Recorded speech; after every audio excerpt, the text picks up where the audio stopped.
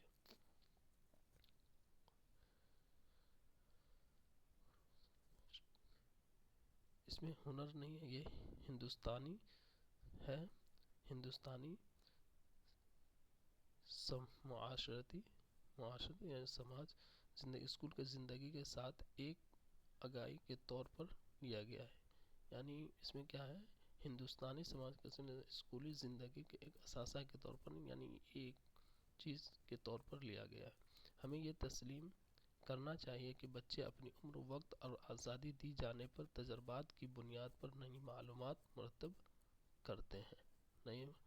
ہمیں یہ تسلیم کرنا چاہیے کہ ہمیں اگر بچوں کو موقع دیں، یعنی ہم اس کا کہ ہم بچوں کو موقع دیں گے، وقت دیں گے اور آزادی دیں گے تو وہ بڑوں سے حاصل تجربات بنیادی یعنی جب ہم اسے آزادی دیں گے، وقت دیں گے، موقع دیں گے تو وہ کیا کرے گا، تجربات کر کے معلومات مرتب کر سکتے ہیں، یعنی اسے کچھ نیا کر دکھا سکتے ہیں، کر سکتے ہیں۔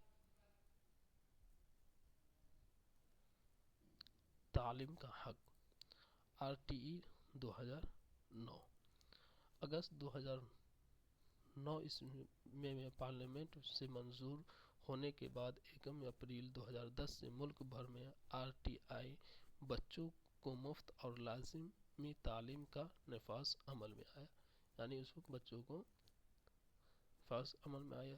اس کے لیے ہندوستانی آئین میں 6 سے 14 سال کی عمر کے بچوں کو پہلی جماعت تک مفت اور لازمی تعلیم دی جائے، یعنی پہلی سے 8ویں جماعت تک مفت تعلیم دینا ہے۔ ہندوستانی آئین کا دستور آرٹیکل 350A میں بچوں کو مادری زبان میں تعلیم دینے کا حق دیتا ہے، یعنی آرٹیکل 350 ہے، اس میں کہا گیا کہ بچوں کو مادری زبان میں تعلیم دینا ہے۔ تمام سرکاری اسکولوں میں ایڈمیشن امتحان فیس بچوں سے کسی بھی قسم کی فیس نہیں لی جائے گی۔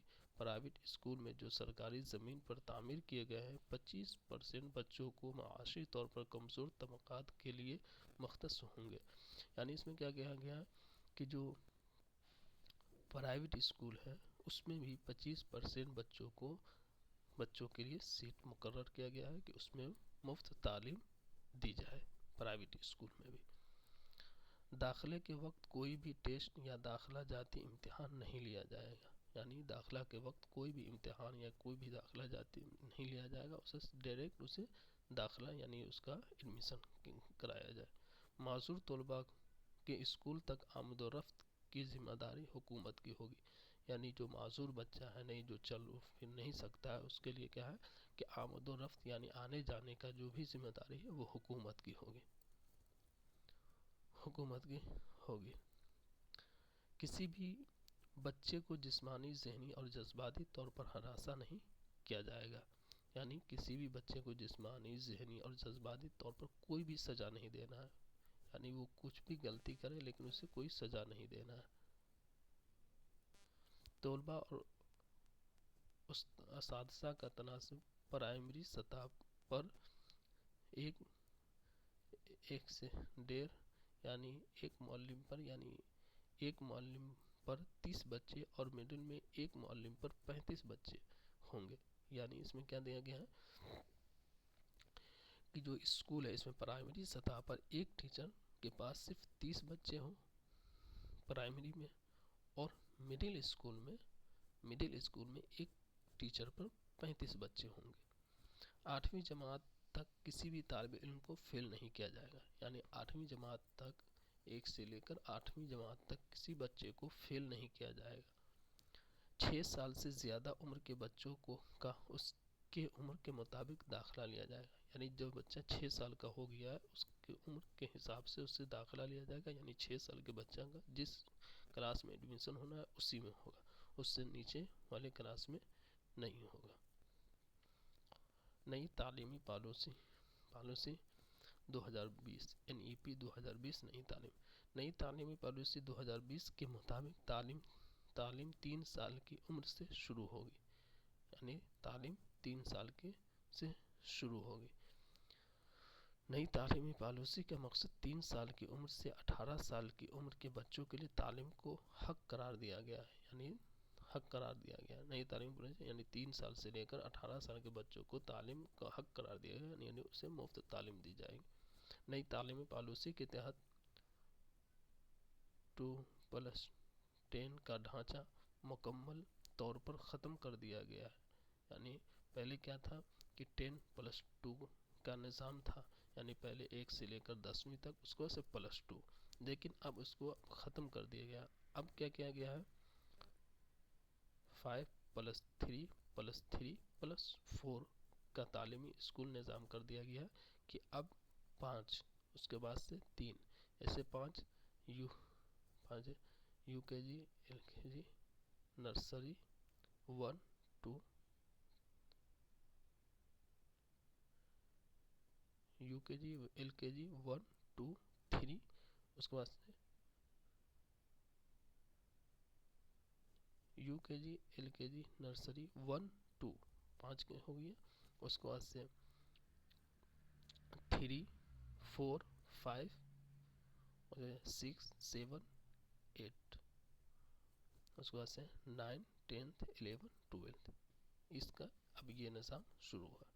اس طرح کے اسکول اب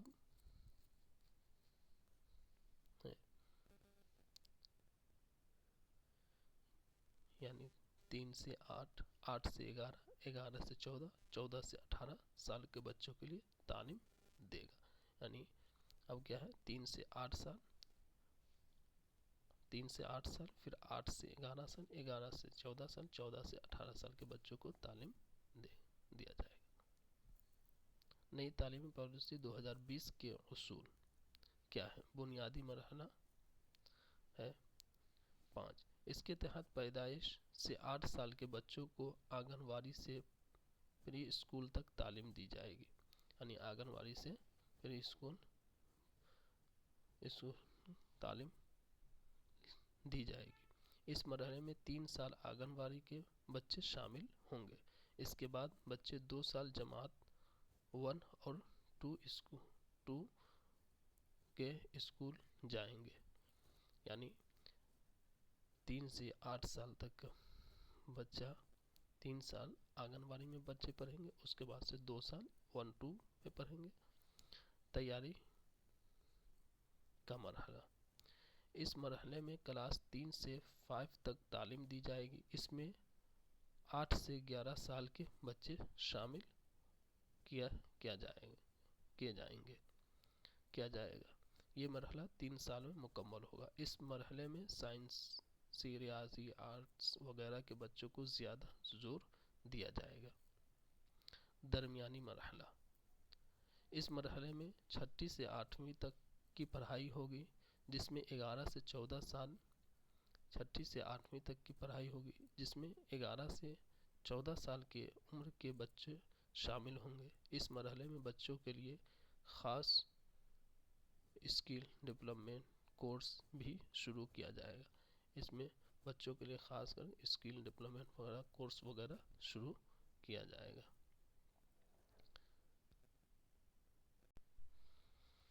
چوتھا مرحلہ، اس مرحلے میں کلاس 9 سے کلاس 12 تک پڑھائی ہوگی، جس میں 14 سے 18 سال کی عمر کے بچوں کو شامل کیا جائے گا۔